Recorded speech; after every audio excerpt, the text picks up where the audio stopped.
umedokeza kidogo semaji kuhusiana na jezi mpya. Kaenda mbali zaidi. Ya ndugu zangu ni umeme.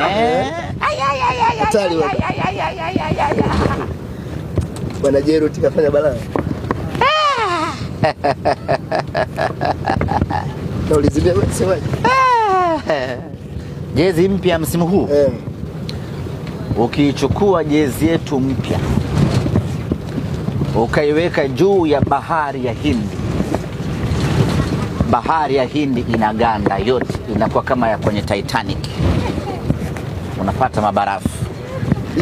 Mtokano bora wa jezi ya Jerut ya msimu huu ukaichukua ukaiweka juu ya bahari ya Hindi, bahari inaganda kwa ubaridi mkali, yani mabarafu kabisa, na una uwezo wa kutembea juu pale, yani juu ya barafu na usidumbukie. Si umeshaona Titanic wewe? Basi ndo kama hivi, yani barafu kabisa, barafu. Jezi ya mnyama safari hii ni bora.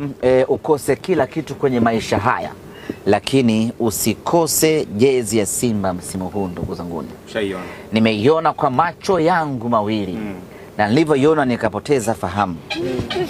Nikamwagiwa maji ya baridi, nikanyanyuka.